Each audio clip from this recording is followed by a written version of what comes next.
All right, today's job is gonna be fun. We're out here in the country about to install 3 18-foot faux beams.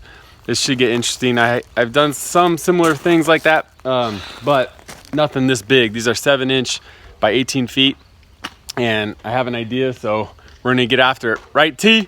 Let's do it. All right.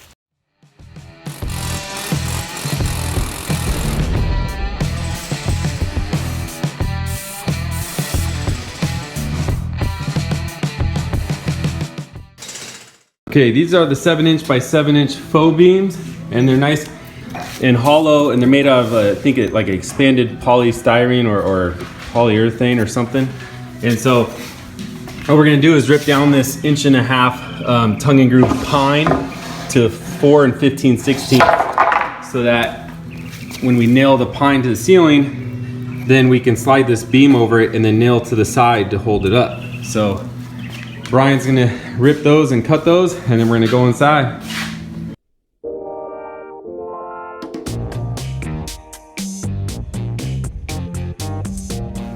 Okay, so now we've installed some blocks for the beams that we're gonna install, because where they will be supported primarily is on these ends, because we can screw and nail and glue these blocks into the top plate right here.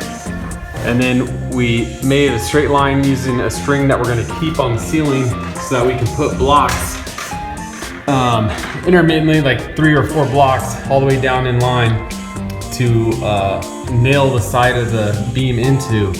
And then the center, this is a nice little tip or trick for you guys. Since we didn't fall on a ceiling joist like the center one, which is nice, marked by the blue tape down there, we decided to use a fixture bracket that can mount between the ceiling joists. You cut a hole and it's got a bar and it presses in between the ceiling joists. And then, as you see right here, we took one of our wood blocks and made holes where the screws go into that fixture box, and got longer screws and fixed it up to that.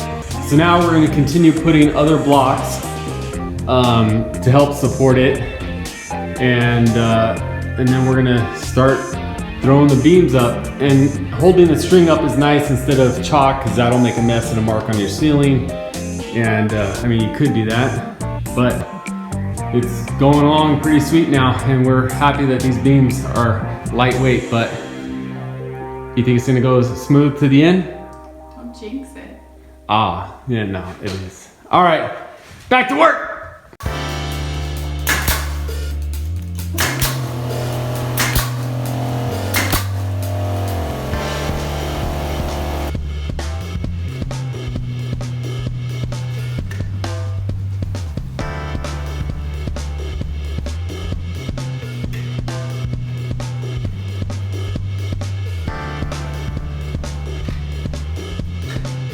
All right, there you have it.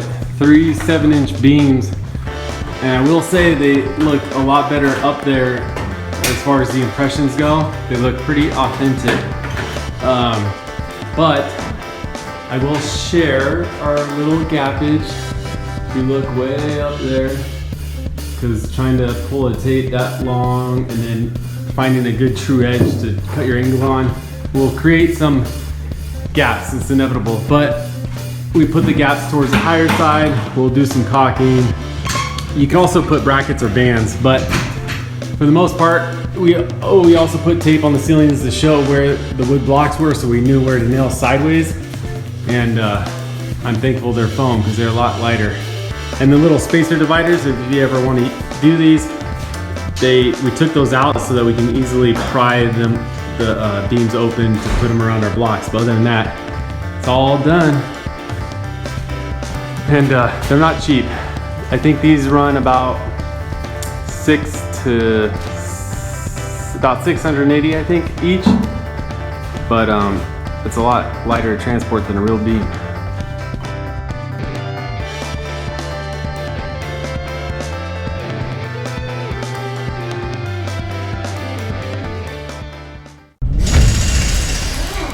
Another day at work in dirt.